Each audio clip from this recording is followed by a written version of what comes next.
Bonjour à tous, bienvenue sur Radio Clé de Vie, la radio du développement personnel et puis de la santé au naturel avec Luc Baudin sur l'émission Vivre libre et autonome. Bonjour Luc. Bonjour Alexandre et puis bonjour à tous. Bonjour à tous, c'est toujours un plaisir de te voir Luc. On a parlé la semaine dernière des soins énergétiques. Alors c'était court, hein, il y a beaucoup de choses à dire par rapport à ça. Et je vous invite d'ailleurs à venir à la formation qui va y avoir lieu du 14 au 18 juin sur Montréal. Voilà, il y a toutes les informations qui sont sur cette vidéo.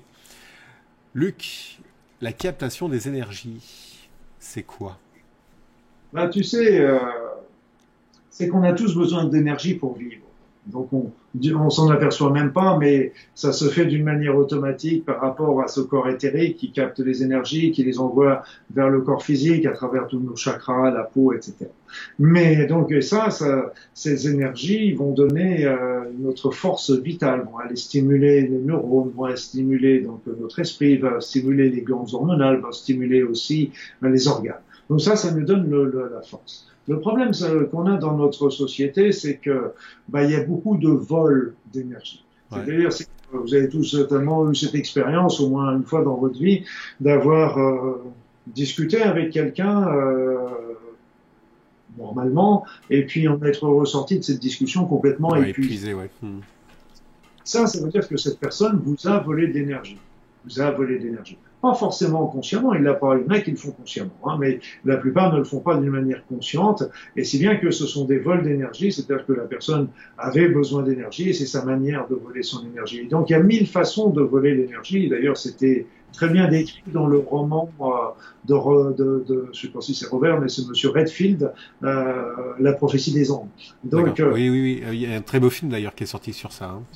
Tout à fait. Tout à fait, il racontait justement comment ces vols d'énergie étaient très fréquents. Et donc, il y a des personnes qui vont se mettre en colère, par exemple, et qui vont voler l'énergie à ce moment-là des gens sur qui ils débordent leur colère. Et il va y avoir des gens, au contraire, qui vont être très mielleux, qui vont être très doux. Mais c'est aussi une manière... voilà, donc entre tous ces extrêmes, il y a plein de techniques différentes. Et donc, plutôt que d'aller voler l'énergie des autres, d'abord, il faut savoir que l'énergie des autres, elle est structurée pour eux, mais elle n'est pas forcément pour nous. Justement, avant de voir les techniques, pourquoi est-ce que ces personnes-là ont besoin de voler l'énergie? C'est-à-dire, c'est qu'il y a on peut imaginer deux situations. La situation où eux-mêmes, par leur action, etc., dépensent beaucoup d'énergie et puis en ont besoin et c'est leur manière eux de rester toujours au top. Et puis après ça peut être aussi une manière de déborder son énergie et puis d'assurer encore plus de puissance. De s'imposer, ça?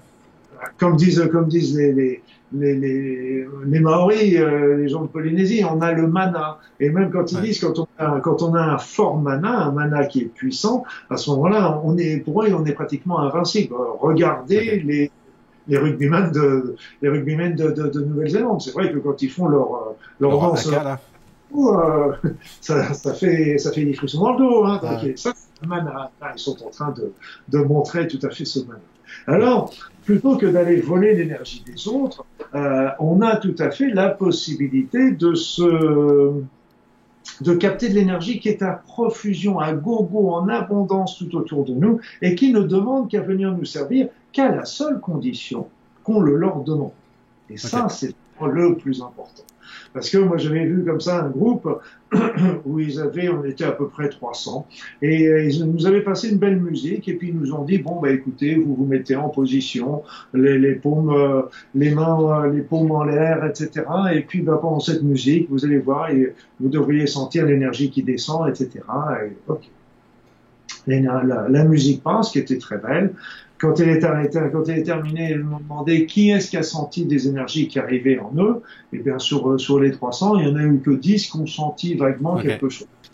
Pourquoi? Parce qu'on a oublié le mot magique. Il suffit de demander. Et si ça avait dit demandez et vous allez recevoir, et là, d'un seul coup, c'était 10 qui n'auraient peut-être pas ressenti, mais 290 qui auraient ressenti. Parce que la première chose à faire, c'est quand on veut de l'énergie, c'est qu'il faut la demander. Donc, on va demander de l'énergie. Alors, il y a déjà deux énergies qui sont tout à fait classiques. C'est l'énergie tellurique de notre mère la Terre. Donc, ça, c'est une énergie qui est forte et qui est puissante, qui est chaude. Et d'ailleurs, quand vous avez froid, eh bien, n'hésitez jamais à demander à capter cette énergie chaude et puissante de la Terre parce qu'elle va vous apporter de la chaleur qui va vous permettre de mieux lutter contre Donc cette énergie qui est importante, l'énergie tellurique est importante en particulier pour notre corps physique qui est un corps de la Terre. Il suffit juste de la demander comme ça. C'est ça, tout simplement. Alors on arrive, je vais faire la D'accord, deuxième. vas-y, excuse-moi, je te coupe, mais vas-y, continue. Je vais te la demander. Après ça, on fait la deuxième. On fait la deuxième, c'est les énergies cosmiques. Les énergies cosmiques ou les énergies universelles. Ces énergies qui vont nous arriver au niveau de la tête et qui nous arrivent de l'univers entier. Toutes ces énergies de toutes les planètes, les galaxies, les étoiles, etc., se convergent dans notre tête. Donc les énergies telluriques, on va les recevoir plutôt par le chakra racine au niveau de notre bassin. Les autres, on va les capter plutôt au niveau du chakra coronal qui est au niveau de la tête. Je ne vous parle pas des nouveaux chakras, on en parlera peut-être une autre fois. Mais donc on va les capter comme ça. Et là, il suffit, la première chose, et ça c'est très important, je demande à capter les énergies cosmiques, je demande à capter les énergies telluriques, et rester concentré sur sa demande. D'accord, ok. Ça, c'est important. Ça c'est une petite clé qu'il ne faut pas oublier, parce que c'est pas tout demandé.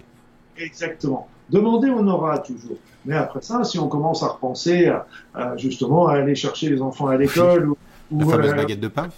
La fameuse baguette de pain, et bien là, d'un seul coup, pouf, on est reparti sur autre chose, et donc on est... Et là, moi, ce que je conseille beaucoup à nos auditeurs, spectateurs, c'est simplement de s'installer dans un endroit de leur choix, peu importe, on peut faire ça en voiture, dans les embouteillages, c'est un très bon endroit, on peut faire ça dans le bus, on peut faire ça n'importe quoi. Et là, simplement, de rentrer un petit peu dans son corps, et puis de commencer par une. Moi, je vous conseille de commencer par demander les énergies telluriques, les énergies de notre mère la Terre, les énergies de Gaïa. Et là, sentez à ce moment-là, quand vous demanderez, vous allez sentir les énergies qui vont arriver en vous par le bassin et qui vont commencer à se répandre dans votre corps. Et puis, quand vous les aurez bien senties, continuez à demander à ce qu'elles arrivent et commencez à demander, à ressentir, à capter, à recevoir les énergies cosmiques. Et là, on sent tout de suite que quelque chose se passe dans la tête et qui va descendre tout doucement dans le corps et qui vont venir se mêler aux énergies telluriques. Et là, on sent cette alchimie. C'est comme et là, c'est ce que disent exactement les Polynésiens, c'est l'énergie Ha, l'énergie divine qu'on reçoit pour eux. Et puis, cette énergie divine, on la capte et elle devient la force de mana dans notre corps. Donc et ça, on sent, et donc, quand on sent cette énergie qui arrive dans notre corps, on reste bien concentré sur sa demande de recevoir les énergies cosmiques et les énergies telluriques. Et puis, on laisse aller, on peut rester comme ça. Alors, ce que je vous déconseille, par contre, c'est de faire ça trop le soir, parce que ça peut vous empêcher de dormir. Ouais, ça ramène de l'énergie, forcément. Hein. Là, vous avez une personne, elle me dit, j'arrive plus à dormir, pourquoi c'est fait? Vous faites, elle me dit, oui, moi, je capte les énergies le soir pendant un quart d'heure. Je dis, oui, voilà. Vous n'êtes pas en train de vous charger, vous êtes en train de se charger. Ouais. Et puis, il y en avait une autre personne qui m'avait fait sourire parce que dans un de mes livres, Soigner avec l'énergie, j'avais expliqué comment capter les énergies. C'est bête comme tout, hein, c'est simple comme bonjour. Et puis, cette personne m'envoie un petit mail en me disant, oui, docteur Bodin, j'ai lu votre livre, mais comment qu'on fait pour capter les énergies? J'avais écrit dans mon livre, mais poliment, je ne dis rien, je réexplique la technique. Et puis, elle me renvoie un mail furieux, et puis elle me dit, oui, mais docteur Bodin, c'est pas ça, mais moi, je voulais savoir dans quelle position il faut être, et puis à quelle heure il faut faire ça, etc. Là, je lui ai dit, évidemment, là, c'est tout à fait différent. Si vous voulez capter les énergies, c'est en faisant la position du poirier entre 4h44 du matin et 5h54. C'est une boutade, bien sûr, mais je trouve que cette énergie elle est là autour de nous, hein. On peut la demander n'importe quand, n'importe quoi qu'on fait. Et donc simplement, on la demande, on la reçoit, et puis on reste concentré dessus pour la. C'est tout simple. Est-ce qu'il y a une durée, justement, je reviens un petit peu à la question de la dame, là, mais est-ce qu'il y a une durée ou est-ce que tu peux le faire? Tu le disais dans la voiture, dans les embouteillages. Bon, moi, je ne conseillerais pas trop dans la voiture parce que ça te met quand même dans un état second. Mais dans le bus ou dans un endroit un peu plus calme, quelle est la durée que tu peux faire qui est correcte? C'est qu'on peut demander, on peut mettre un garde-fou, parce que pour éviter en hyper. Je dirais que si on est un peu en hyper dans la journée, le matin, par exemple, ça pose pas de souci parce qu'on va, l'excédent va vite s'épurer au cours de la journée, ça va se réguler dans la journée, c'est pas trop un souci. Par contre, si on est en hyper, eh bien là, ça peut être embêtant le soir. Donc, ce qu'on demande, c'est on capte les énergies et on demande à ce que ça remonte nos énergies au niveau vibratoire de la Terre aujourd'hui. D'accord, tout simplement. Voilà, sans donner de chiffres, parce que tout simplement les énergies de la Terre montent, changent, et donc là aussi, nous sommes faits pour vivre au niveau vibratoire de la Terre, notre corps physique. Et donc si on dit de recharger en énergie jusqu'au niveau vibratoire de la Terre, là on est sûr de ne pas tomber en hyper, et donc c'est important. C'est important. Et je reviens sur la question de la durée, donc du coup, en fait, ça dépend de là où tu te trouves en termes d'énergie. Non, non, parce que l'énergie est toujours là. Ça va dépendre de notre état. Ouais, c'est ça. Si on a besoin, on peut travailler, on peut en avoir beaucoup. Ça peut être beaucoup plus long et beaucoup plus prolongé. Donc, si on en a peu besoin, ça peut durer 2-3 minutes. Si on en a beaucoup besoin, ça peut durer, bien sûr, 5 à 10 minutes. Alors, on peut associer ça avec une petite musique. Alors, c'est vrai que la musique comme les bons vieux rock qu'on connaît d'autrefois, sont des musiques qui vont plutôt être rythmées et qui vont agir pour mieux capter les énergies telluriques. D'accord. Par contre, les musiques religieuses, les musiques New Age, etc., vont plutôt aider à capter les énergies cosmiques. D'accord. Un peu la prière va aussi aider à travailler sur les énergies cosmiques. Parce qu'il faut savoir qu'il y a d'autres énergies encore qu'on peut capter, mais bon, je vais pas tout vous dire le même jour, non pas que je veux faire des secrets, mais on va rester simple, je dirais. Voilà, on va rester simple. Déjà, avec ces deux énergies, c'est déjà pas mal. C'est pour ça que justement, quand on écoute du rock, t'as cette énergie qui monte. Hein. Voilà. T'as la musique, et puis en plus, t'as le mouvement. T'as le mouvement. Souvent, le rock, il y a beaucoup de mouvements en particulier sur tous les mouvements du bassin. Donc, c'est les mouvements d'avant en arrière, par exemple, qui nous permettent de pomper ces énergies. C'est le mouvement aussi de la sexualité, hein, tout simplement. Ouais. Donc, par contre, les musiques religieuses, ce sera plutôt le calme, ce sera plutôt, et là, ça va travailler plutôt sur les énergies cosmiques et les énergies élevées. La prière aussi, donc, va nous permettre aussi, là encore, de se concentrer sur ces énergies. Et puis, comment on sait que c'est terminé? C'est justement avec ce garde-fou qu'on a mis. À partir du moment où on ressent plus rien dans notre corps, ça veut dire qu'on nous a apporté l'énergie dont on avait besoin. Voilà. Tout simplement. Tu parles de ressenti dans le corps. C'est sous quelle forme? Ah oui, ça je dirais que c'est toujours une forme qui va varier d'une personne à l'autre. Moi, je sens ça un petit peu comme s'il y avait un petit peu de chaleur ou un petit peu de piquement, un petit mouvement dans le corps, quelque chose qui bouge, mais très doux, très agréable, très très subtil. On est dans les énergies subtiles, hein, bien sûr. C'est pas quelque chose qui va vous secouer, etc. Mais on sent quelque chose qui se passe quand on arrive dans la tête. Par exemple, on sent, disons, un petit peu comme il y avait une petite prise en masse du cerveau, mais douce, agréable. C'est toujours agréable. Hein, si c'est pas agréable, ça veut dire que c'est pas bon. Ouais. C'est pas la bonne énergie que vous avez captée. Mais d'une manière générale, rassurez-vous, c'est que on capte toujours que ce que l'on a demandé. Donc c'est pas. J'ai jamais eu de problème. D'accord. C'est pour ça que c'est très important de dire de se mettre au niveau de fréquence de la Terre, en fait. Le niveau de fréquence de la Terre est importante et surtout que comme elle change sans arrêt, nous sommes faits pour vivre avec ce niveau et comme elle change sans arrêt, si on donne un chiffre, il y a des fortes chances qu'il soit faux d'ici un mois ou deux. Donc on demande ça, comme ça on est tout à fait tranquille par rapport à ça. D'accord. Notion de se concentrer, bien évidemment, de rester en fait concentré sur ça et sur son ressenti. Hein. Et sur son ressenti. Et puis là, on sent. Et moi, c'est vrai que je me rappelle, j'avais fait ça. Je faisais ça souvent en priant au départ, soit une prière toute faite, soit une prière qu'on s'invente aussi, avec des divinités qu'on aime bien. Je veux dire, il faut toujours vivre en adéquation avec ses croyances. Hein. Je veux dire que je suis pas là pour faire du prosélytisme avec ceci ou cela.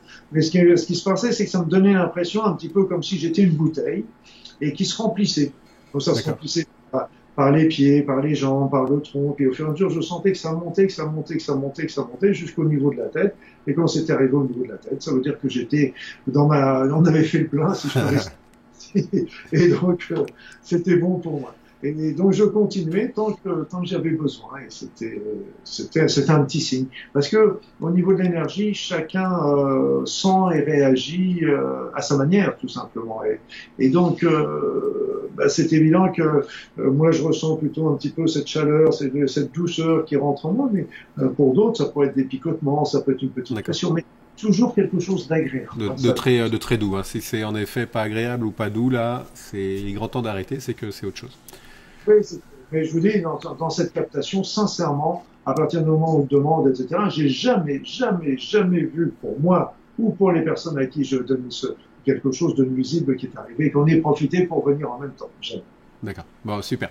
Voilà, on arrive à 15 minutes. C'est vraiment des sujets qui sont super intéressants.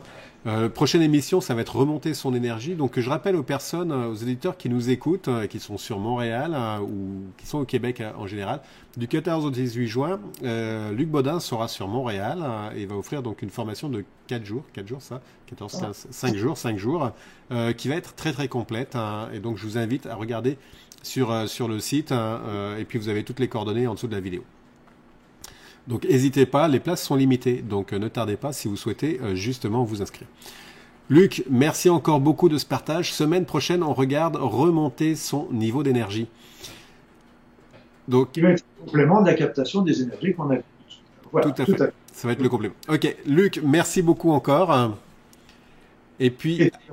Merci Alexandre, merci à tous. Et puis n'oublie pas aussi que j'ai toujours mes petites formations en ligne. Oui, tout à fait, oui. Les formations. Qui reprend pas le stage, bien sûr, mais qui est la découverte des soins énergétiques.